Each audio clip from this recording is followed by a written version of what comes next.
All right, ladies and gentlemen, episode 6 of them. This is the F and G show. Yes.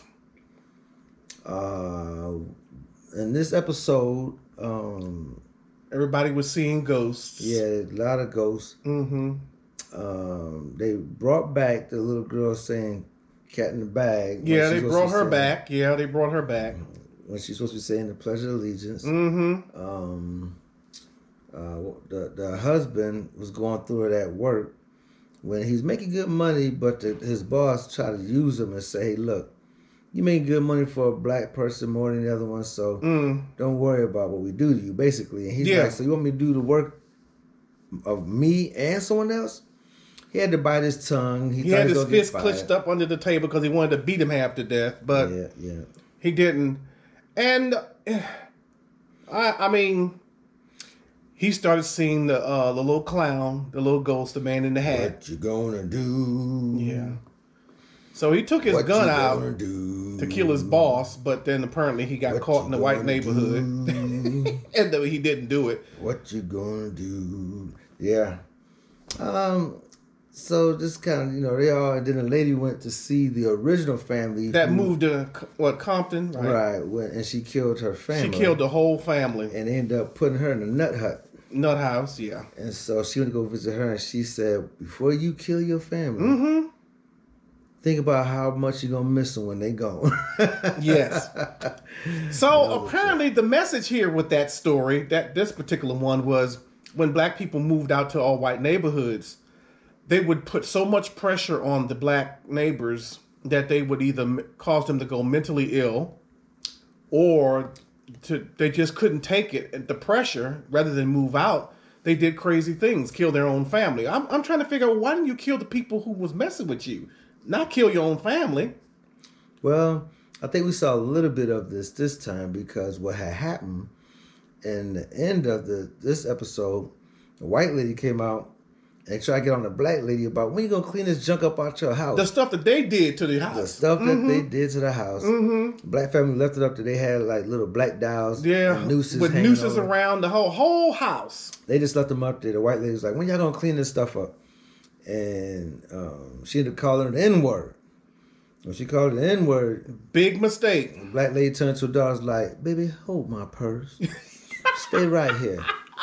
She didn't have any earrings to take off. She just said, "Honey, daughter, hold my purse." So she walked over to the white lady, and the white lady started talking, and in mid-sentence, "Paya!" Said, slap the hell out of her. Gave her a backhand. I mean, a real serious backhand, too. It sounded like Richard Pryor would say, "Paya!" Sounded like somebody shot her. But that's pretty much how it went off for this episode. Yeah. So she might be turning the tide on, "I'm not going to kill my family." Like my man Scarface would say, "Everybody think I'm crazy, but I'll kill you and not myself." Right. But, so apparently a lot of black people who moved to Compton in those days either lost their minds, did something crazy, or, I mean, something happened to them. And I guess as more and more African Americans moved to Compton, of course, most of this eventually stopped. But in the initial, when you're the first moving in the neighborhood, be ready, as they say. Just be ready, because it's coming for you. And one more thing. You're going to talk about that lady with her husband, huh? Yeah, absolutely. The one that's always running her mouth. She went to the bank. Talk about it. Said, "We're going to go ahead and move out of here." She was ready to move out. So white flight. She was ready to go. Yeah, she's going to get that money. She's going to dip. But the guy was like, "I think your husband need to be here." And she was like, no. Well, let me tell you this. My daddy opened this account. And I guess her daddy is like a real prominent white man. Rich. Yeah. So he's like, "Well, filthy rich. I'll tell you this much. You ain't got money anymore." She's like, "I had over," what she say, $6,000 in there. And he was like, "Well, you only got a little bit of $400 left." And, her husband was taking it out. Her husband was spent her money out of her account from her daddy's money. And we don't never see him hardly. He's always traveling, always out of town. Who he's sleeping with. And she got a nerve to be mad at somebody else across the street that's black, and your husband screwing somebody else out of town, probably. Because that's where the money got to be spent. I hope they're going to tell that story. They're going to finish telling that story where that money is.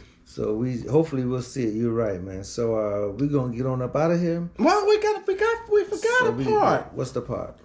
We forgot a part about all the doggone ghosts we were seeing. The daughters were seeing ghosts. Yeah, we started off with that. We said everybody was seeing ghosts. Yeah. No, that was well, we did. Remember what you gonna do? Well, the daughter in school, she saw the ghosts, and then the other daughter in school, was she's seeing this white girl in school, but she's not real.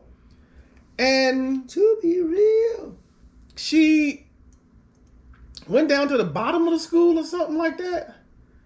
And she wants to be on the cheerleading team, but she in there dancing by herself, but she's talking to this ghost white girl. Then the daddy's seeing the ghost, the mama is seeing the ghost. I mean, all of this trauma, all these black people are having issues emotionally as a result of the trauma. So, all right. I don't know how this story is going to end, but if it don't end right, I'm going to talk about it real bad. So on that note, we'll be moving on to episode 7. Yes, 7. This is F and G show, and this is episode 6 of them. This is our reaction and review of it. Any no final words? That's it with you? No, I'm just waiting till the end of the story so I can tell y'all what my rating is. Because if it ain't right, or if it's going to be a season 2, so we don't know. But light, tight, and ready to delight. Oh well, it's just gonna see. We're gonna see what's gonna happen. Well, that's it, ladies and gentlemen. We will see you next time. See you next time. F and G show out. We out.